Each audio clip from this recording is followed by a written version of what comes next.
and welcome to Let's Talk Fantasy. I have with me today Helen Glynn-Jones. Welcome, Helen. Hello. Helen is a fantasy author. She's been a writer for the past 15 years. She's interviewed difficult artists and amiable chefs, written letters to love and leave clients, and come up with 8 years worth of ways to tell people why white is still popular for weddings. She's also a prize-winning author of 6 novels, writing for middle grade, young adult, and adult audiences. She's been published in magazines and anthologies, written for the Writers and Artists website and The Guardian, and created regular content for a variety of businesses and publications in Australia and the UK. Born in the UK, Helen has since lived in both Australia and Canada. A few years ago, she returned to her native England, where, when she's not writing stories, she likes to hunt for vintage treasures, explore stone circles, and watch the sky change color. She now lives in Hertfordshire with her husband, daughter, and wonderfully chaotic cockapoo. So lovely to have you here, Helen. Thank you so much. It's lovely to be here. Oh, great. So I would love to know, when did you know that you wanted to write fantasy? I think I've always written fantasy, even when I was a kid and I was writing stories, they always had some sort of element of weird to them. That's what I liked reading from since I can remember. When I started reading, I was always reading ghost and fantasy and science fiction and all that stuff. And yeah, I've just always, I've tried to write stories that don't have some sort of magical element in them. It doesn't work. So it's just how I am. All about the magic in that way. Yeah. Great. That's really cool. So when you were growing up and you were so immersed in these speculative fiction arenas, like who were some of your greatest influences, whether it was book writers or shows or movies? Susan Cooper's Darkest Rising sequence was a favorite, is a favorite, still a favorite. Absolutely adore it. That's a huge influence, especially like the British mythology aspect of it, because I do sort of draw on that a little bit in my own stories, like my own Welsh heritage and stuff. I tend to draw on that kind of thing. Alan Garner's The Owl Service, Weird Stone of Garmin, all those books, love those. Ursula Le Guin. And there was also this series of books, and I might be dating myself here, it was a very 70s thing, but it was the Amarda Ghost books. And there was like, I don't know, 20 of them, and I collected them all and read them all, and they were like spooky short stories, but for kids. Awesome. Yeah, they were awesome. They were so good. I still have some. Yeah, and C.S. Lewis, of course. Narnia, of course. Yeah. So all of those, all the classics. And I also had a rather morbid fascination for this book. I used to take it out of the library, and I guess this was before there was like YA, and it was called 50 True Tales of Terror. It was horrific. I used to read it from cover to cover about, the Black Hole of Calcutta, or the SS Indianapolis, like all these terrible stories of people being eaten and murdered and suffocated. And I loved it. It was one of my favorite books from the library. I've read a lot of those too, at too young an age as well. So exactly, far too young an age. Yeah. So that's kind of where that was really what drove me when I was a kid. The weirder and scarier, the better. I heartily agree. That was the same for me. Yeah, excellent. So, how much of your background do you think you've woven into your writing? You mentioned some of the Welsh aspect, but what else in your life or career do you think that seeps into your fiction? I think, I think we do that, don't we? We always put a little bit of ourselves. We weave a little bit of ourselves into our stories. Definitely the series that I have out, the Ambeth Chronicles. Ambeth comes from Ambith, which is Welsh for forever.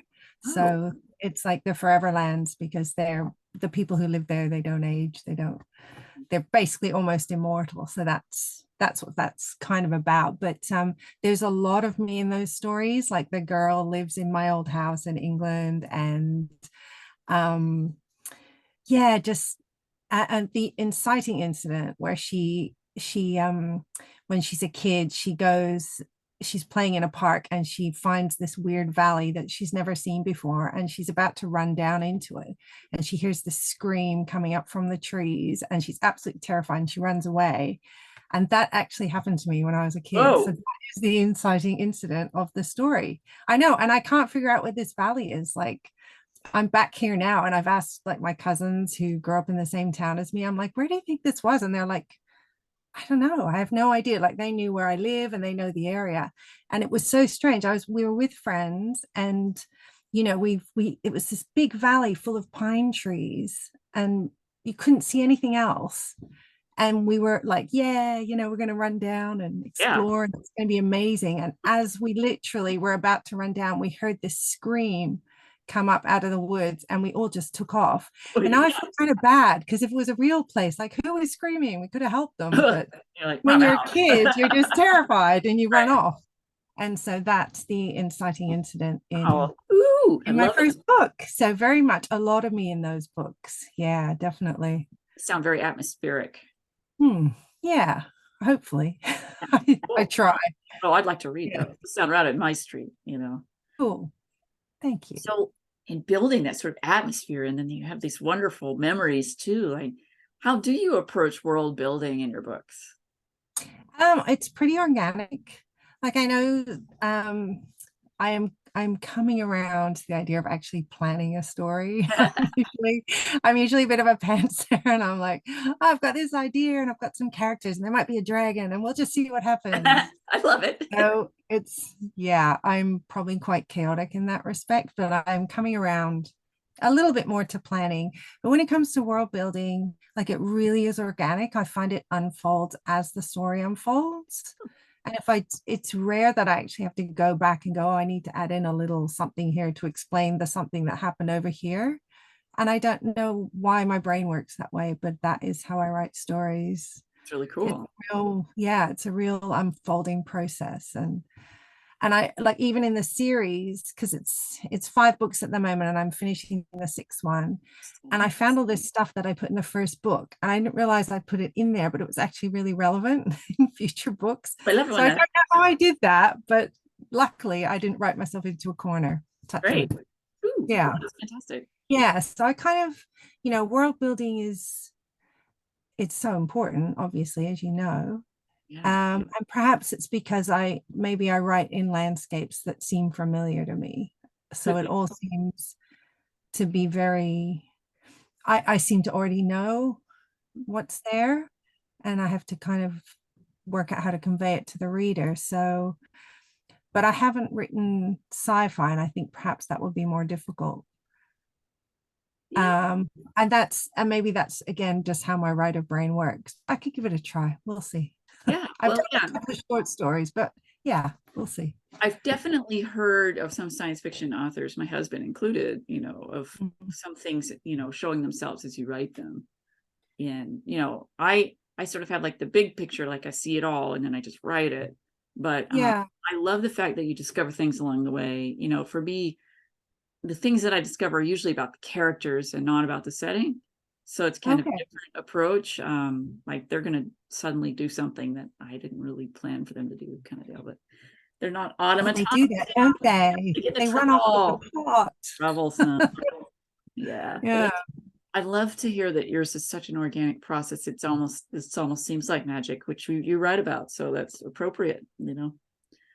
So Yeah, that's exactly it. It's like magic, isn't it?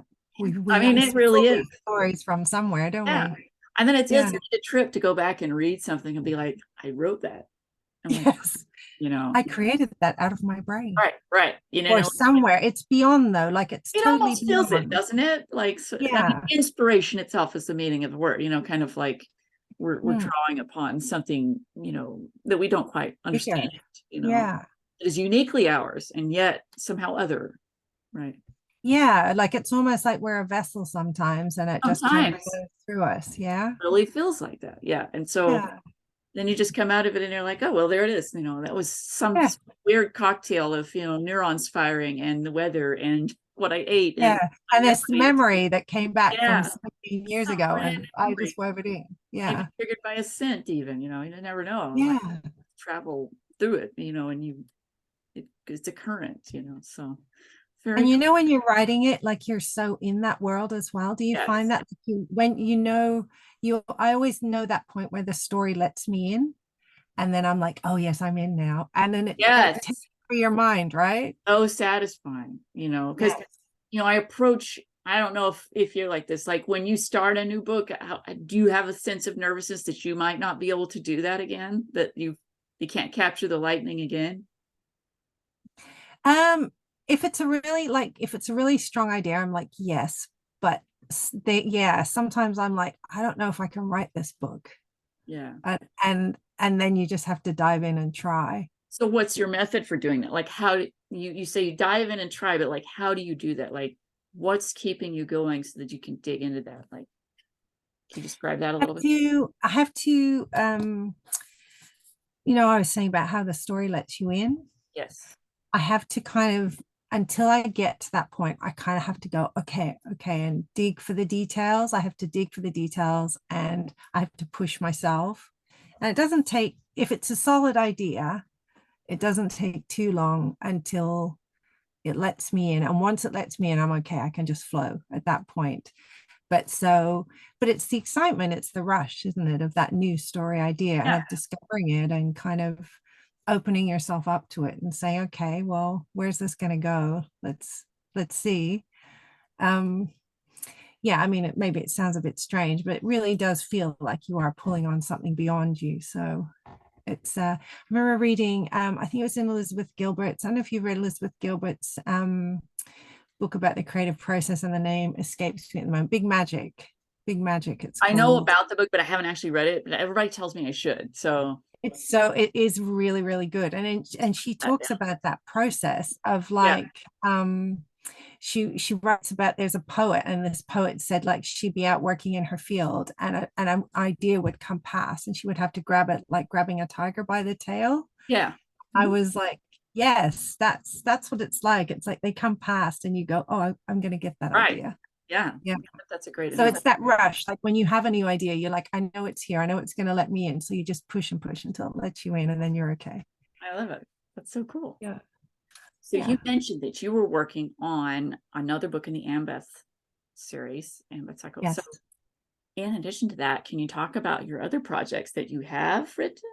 Or can you talk about anything or what's coming or what do you hope? Uh, yeah. So I'm out on sub at the moment. Ooh, same. Yes. Isn't that Yes. something? What a coincidence. um, yeah, you know what it's like, the joy. Yeah. Yes. So I have a book on sub at the moment, which is about vampires. What? It's set in the near future, probably 50 or so years in the future, and vampires have taken over. They run the world now, and humans are cattle and they are farmed for their blood. And there are four families, the great families they're called, and they've divided up the planet, so they each have a bit of it. Dynasties. And the family that has the UK and Europe and North America, they're the main protagonists in the book, and the heir to their family is born. She's born human. She's a DNA throwback Oh, to vampires' human origin. So she's a human baby, and they would normally kill those babies off, but her mother fought for her and kept her, and now she has to rule half the planet, and she is not a vampire, and it's about her struggle oh wow, that to sounds come to awesome. terms with her destiny, Love it. at the same time as a human rebellion is going on. So there's all kinds of things So she's happening. But stuck between two worlds then, right? she is literally, yeah, stuck between two worlds Awesome. because she feels so out of place in her own world, Yeah. but then can she live in a human world? So it's about that struggle. So That's that's really, out on sale at the moment. my God, I hope somebody grabs that one fast because I want to read that one. Oh, thank you. On. Me too. Fingers Fingers crossed. Thank crossed. you. Yes. Fingers crossed. Fingers crossed for both of us. Yeah, thank you. Thank you. um, yeah, and then I have a dragon book kicking around in the background. That's the next one. We love a Um, dragon book. we Yes. love a dragon book. Yes. Yes, I know yours is out there, and I'm hoping Learn somebody the picks it up ether. because I want to read yours. Right. We gotta get these dragon. Somebody give a home for our dragon books, please. Yeah, I've got my little dragons here. Oh, cool. I have a little tiny little wind-up dragon, but I need more dragons. Oh, You never have to. everybody needs more You dragons, need I more. feel. Just do. Yes. Right. So Yeah, very cool. definitely. Yeah. So thinking of these fabulous books, you got the vampire book and you've got this wonderful, fantastical series and you got a dragon book. And so like, are there, let's say, can you identify maybe like 3 through line themes that are in all of them that are very much you, that like 3 themes that you're going back to this well and you keep bringing up 1, 2, 3, some themes? Okay, so coming of age, or discovering yourself, whether you're discovering yourself as a young adult person coming into adulthood, or even as an adult discovering who you really are. That's a theme that shows up a lot, that transformation. Yeah. It's usually a bit of romance. Excellent. Yeah, I can't seem to avoid romance either. And the third theme would be, let me see, possibly rebellion, I think. Excellent. Excellent. Whether it's like internal or there's actually an actual rebellion happening. Yeah.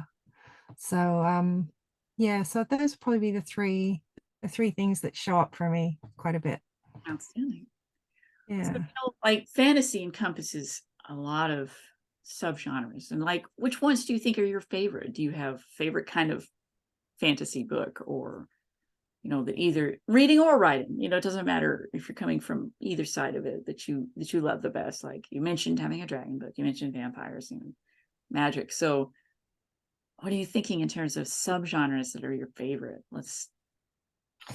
Yeah, that's tough actually. I don't know. I've always enjoyed that feeling of being of just a human protagonist who is ordinary in an extraordinary world, I suppose.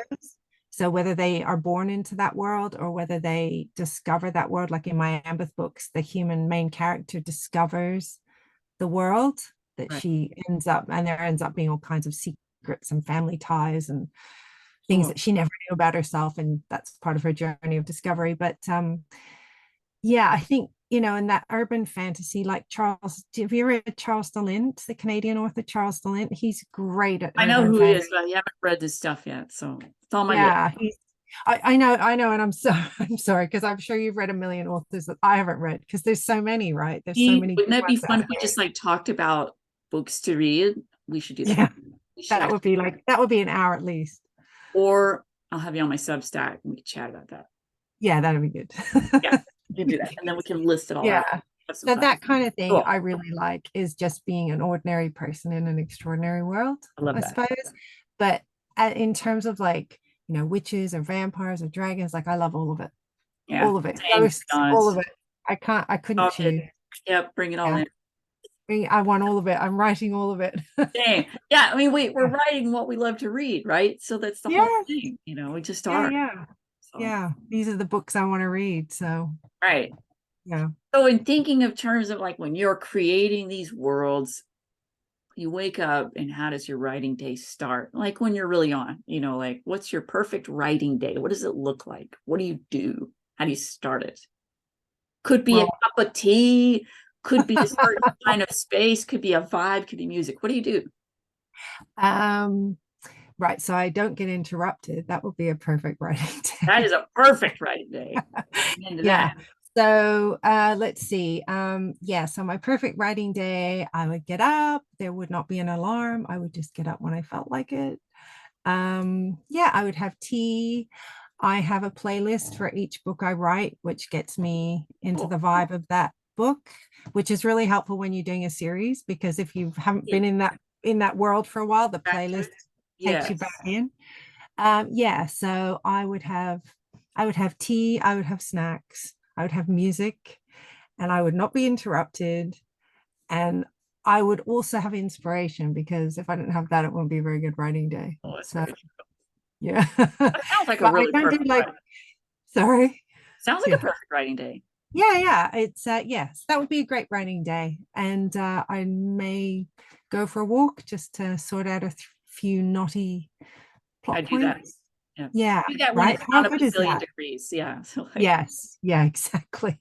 Oh my God, you guys are going through it at the moment. When summer ends, it's like I'm reborn, right? Like, and then I can walk, and then so I have to do it at weird hours so that I'm outside the the range of the heat of the sun, and it's just like, really. Yeah, So that's tough. yeah, it's hard. But like do you listen to music while you write? Can you do that? I Yes. can't do that. I wish I could do that. I can't for some reason listen to it while I'm writing. Only like get inspired by it. So that's really cool. I admire that. I just wish I could do it. I can't for some reason. It's like I get I distracted. think that's so interesting though, right? Like but we all have different processes. Like for me, I actually feel weird when there's not music Huh. on. But I know other people have said like I would just start typing the lyrics. And I'm like, no, I'm like singing away, but I'm still writing my story. Really cool. It's admirable. That's I think that's that's just how my brain works. Yeah. What okay. about your perfect writing day? What would you do? Silence. I I would love to go for a walk either in the morning or evening. Now I have teens, so now school's starting up again. That's going to be truncating the day. So Mhm. what I did when they were younger was to wait until they'd gone to bed. Can't really do that as much anymore. I just have to go off alone and do it, um, especially over summer break. But I like to say I carve out the time and I just try to block everything off. I turn the phone on do not disturb so I don't hear anything coming through. And then I just try to write. I write when I can, is basically it. I never have it seems like I never have quite the ideal writing day because something is disrupting. And of course, I have my husband is still in England, so that's an 8-hour difference. So we're framing our days around communicating with each other. And yet we still Mm. both have to write. So I guess now I'm tending to write after he's gone to bed. And he's Yeah. he's mostly writing before I'm up, because the Oh, eight. wow. So and then we talk about it, right? During the day. That's So nice. Yeah. yeah. And I'll be like, well, how far did you get? He's got a book he's finishing right now, that's due soon. And I just finished one of mine. And so we would talk about what's your word count today? And it's not saying it's competitive, but there was a little bit of that encouragement, a little bit of competitive Nice. encouragement of like, well, I made it to this number and you made it to that one. So it's kind of funny. And that's sort of given Oh, me a little bit of an oomph when I'm kind of cratering during the summer and I just don't have the energy. But that's mm, kind of like having that little friendly competition. For lack of a better word, it's not mm. really competitive. I'm not competing with him. I'm competing with myself always. Yes. And I never compete with other writers. It's always with me. And so I think that my creative day is just like, what can I do with today's whatever it's thrown at me? And Yeah. what I don't do is insist that I write every day because some days I just can't. Oh, no, that's Uh, it. I wish that I could, and I admire writers who write every day that aim for this crystalline word count every day. It ain't me. Oh my God, no. I No can't way. even quite fathom that kind of life just because, like, that's just the way it is for me. Like, I have obligations and commitments and all this other stuff, and I'm not writing fiction full time because I cannot. That would be the dream, right? Oh God, yeah. God, sit down and that's your work, cool. But it's work on the side of other work and then obligations. Yep. So I feel like, but my ideal writing day, I would probably get up, have a cup of tea. Nobody's around. um, Yeah. That's the key, isn't right. it? Nobody's around. I have my first breakfast. So I'm very much a hobbit combined with an elf. Excellent. About 2 hours later, I will then switch to like a half calf coffee. It's too much, and you don't want to see me fully caffeinated. And then I have a second breakfast. And so then Nice. I'm writing again. I'm like doing a little bit of admin at first, but then I'm in the meat of it. And then I do the coffee and I write some more. And then I reach lunch, and then then things start to collapse because then I'm thinking in terms of the kids and supper and stuff like that. So then if it picks up again that day, it happens at night, and if it doesn't, then it doesn't. So Mm. that's my typical writing day. It's just never quite ideal, but I just push through, because I have to. Yeah. Yeah. I mean, that's the same for me most days. I describe my perfect writing day, but I don't get days like that. Writing usually kind of feels like the last thing that I get to do after I've done all the other things, Exactly. And like the school run and, yes, the school run takes it just and really dinner takes something. and the 10,000 Yep, things you have to do to keep your house running. And exactly. Exactly. yeah, And Yeah. then And the interruptions. totally, because like even if you have everything planned out for the day, you got to do the school run, you've got to do done, there's always some random thing like a dart right in the middle of your little Yeah. cardboard that you weren't expecting.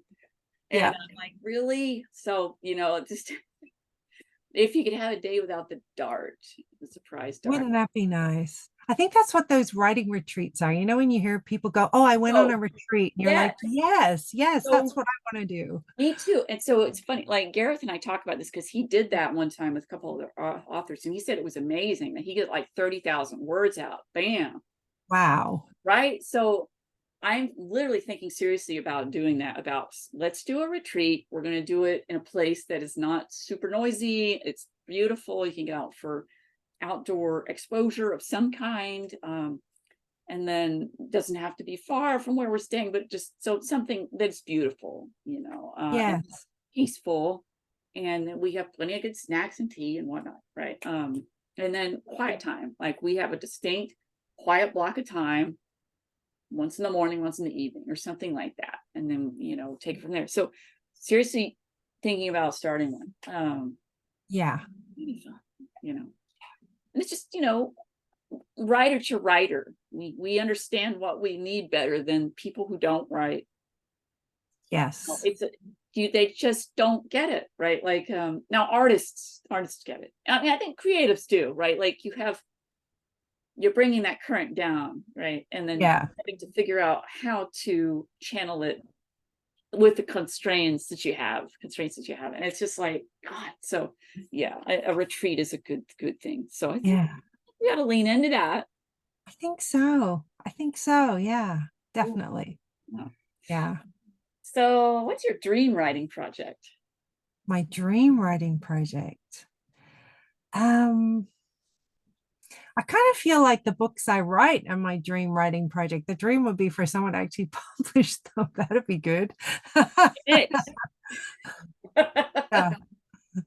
Yes. Like I feel very fortunate. Like I obviously do writing for other people, which is great. I mean, that's a great thing to do as well. Freelancing is important. Yeah. But it's somebody else's voice. So like I don't have like, like, oh, I'd love to write. I don't have a specific thing that I'd love to write. I just feel really fortunate that I'm writing the stories I am writing. Those are my dreams when I'm writing them. So I love that. That's a really positive message too, to celebrate that is your dream and you're doing it. Yeah, like how fortunate am I? Such a shame I don't earn any money from it at the moment, really. I know. When you think back to a supportive network, as we like writer to writer, we're supporting each other, of course, because we understand each other. But who else in your life can you thank for having supported you in your endeavor as a writer? Because even if people don't understand, if they aren't writers, there are those wonderful people out there who fully support what we do and have helped propel us in their encouragement. Who would you say has done that for you? I've got a couple, well, 3 or 4 really, really good close writer friends, and they are people I speak to almost every day, and we all push each other through, and we're all in different stages and different, one of them is pure indie, that's her thing, and she's really good at it. And next week we're going to be doing sprints because she's got a book she needs to write and I'm writing something, and it's not well, she's competitive, but I don't care. I just want to get the word count done, so that'll be nice, but we support each other in that way. So yeah, I've got this lovely group of people around me. So important. They understand the journey, but I also have to say, like, my husband is super supportive, and he's not a writer. He's not he actually works, he does wind turbines. That's what he works with. Cool. He is a huge supporter of, he says my art is really important, and he has always supported me in doing it. And so yeah, I have to give him a shout out because that's which is really nice. It's nice. He hasn't read he read one of my books because I said there was surfing in it, And he read 75% of it and he handed it back and he said, there's not enough surfing. And I'm like, I know. It's not about surfing, it's a romance. But the main character was dead. But anyway, Oh, yeah, there is some surfing in it. noted. The surfing Yeah. books go to But your he likes he's Southern been in great California. support. Yeah. He's been in great support of in Great. terms of, he thinks it's great what I do, and he's behind it This 100%, which is really nice. That's fantastic. Oh, Yeah. wonderful. Yeah, and I know obviously your husband is a writer, so you guys Yeah, so have that lovely support of each yeah, other. that's been really unique and interesting because I hadn't been used to being with a writer, and having that's literally understand every facet of it. And he's a bit ahead of me in the traditional publishing side of things. Sure. Because I came from indie publishing my own space opera, and then I have a couple of books that are printed by small press traditionally, and then my goal is to get bigger traditionally published books. But he's at the point kind of like mid-career where he understands, he's been through the process, he's been on sub, he's had a publishing house, and then now he's trying to figure out another phase for his career, like what comes next and things like that. So I'd love to be where he is, understanding though too that he wants to be at a certain place that I may or may not want to be if in the future, but I'm there to support him and he's there to support me. So it's really cool. It's really cool. That's really nice. It's really nice. Awesome. It's kind of fascinating too, because like we'll read each other's stuff as we're writing it. So that was another reason that was it's a good impetus to like get the word count done, because I was giving him chapter by chapter of this thriller sci-fi that I was writing, and he was like, oh my God, because I would end it each chapter on a cliffhanger. And so then I'd be like, oh, well, I better write another one and get it to you so you can Yeah, can't leave him hanging. yeah. So that was kind of fun to just Yeah, have. that's awesome. Yeah, it was good. So okay, so now let's lean back into fantasy, and I'm going to throw this question out. I have a different version of it. I ask for like pure sci-fi writers, but for fantasy, since it's so all-encompassing, I'll just do this one. So like, if you could have any power of any of your characters or in your world, which would you like to have the most? Oh, that's interesting. Um, you know, I think the book that I wrote that is just sort of sitting around at the moment, the book that got me signed, actually, the characters in it are not they have these bracelets that it's hard to explain, actually. It's kind of like a mix of nanotechnology and magic, but basically Cool. they become the bracelets meld with their bodies, and they can call on armor and wings, basically. Oh, fantastic. Whenever they need to. Yeah. That would come in handy. Sorry, that'd be handy. I think so. Yeah, right. So they can I just can like do to swing it now. the only downside is you kind of lose the clothes that you're wearing. So if you're wearing something you like, you're gonna lose it, gets chewed up in the process. But Oh, that's really neat. yeah, they can call on armor and wings whenever they need to, and just take off or fight or whatever they need to do. Yeah, that'd be cool. Yeah, it would be really cool. That's awesome. Yeah, I'll go with that one today. It could be something different tomorrow. Well, yeah, fair, right? Because like Yeah. any flavors. Yeah. So Yeah. okay, so what's the worst at writing advice you've ever received? Oh God. The worst writing advice I've ever received. I don't know, actually. I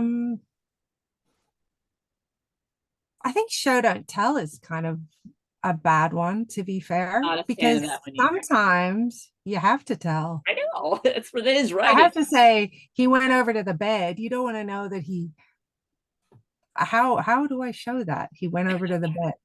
I'm gonna tell you what's happening here. Yeah. Like Show suddenly don't he's in tell. the bed. It's one of those things, like, take it with a pinch of salt.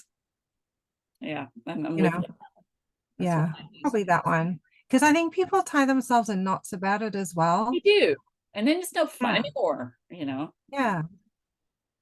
Right. Yeah, it's you can get yourself all caught up. Well, do I need to show that they're eating soup? No, just say they're eating soup.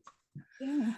They're Yeah. eating soup. Show the next thing they're doing. Show us how they're feeling. Don't show us that they're eating soup. Just tell us. Yeah. Yeah. Yeah, Amen. yeah.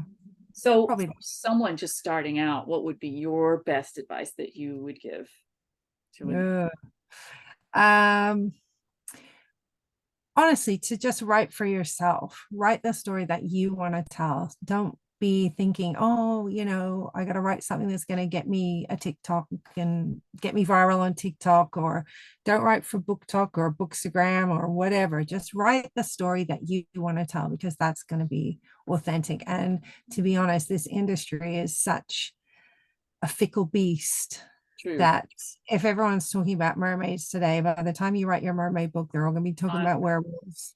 So just write what you want to write Yep. and be true to that, because this is a creative process. This is something that comes from our heart. It comes from beyond. It's something that we're tapping into. So yeah, be true to yourself. I love that. That's And good. also it's really hard. So good luck. That's what I would say if someone was starting out. It's really hard. It is hard. Yeah, It's we put worth it. ourselves through it. Yeah, we get there. Yeah. Yeah. Well, that's excellent. So, is there anything that I haven't asked you that you'd like to share, or where can we find you out in the world online? Yes, you can find me. I'm on Twitter, although I mostly post about archaeology on there. I'm on Twitter, I'm on Instagram. That's probably about it for me, really. I'm just trying to think if I'm anywhere else. I used to do Facebook, but I do not anymore. Yeah.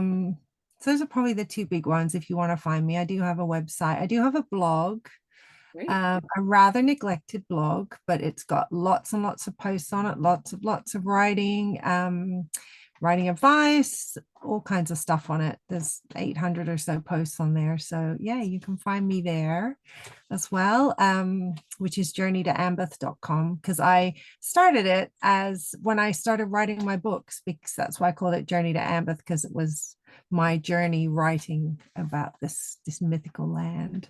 So but it span off into all kinds of things, and yeah, that's where you can find me. Wonderful. Well, Helen, thank you so much for being on here today. It's been lovely chatting with you, and I can't wait to get hold of your books. Thank you so much for having me. It's been an absolute pleasure. And yeah, I already have the Shadow Galaxy, so I'm reading that now. Oh, thank you. Yeah, so yeah. Well, we'll But yeah, chat. I want to read your dragon book. So, Dragon book. yeah, On dragons. come on. All right. Absolutely. Thank you, Helen. You're so welcome. Thank you.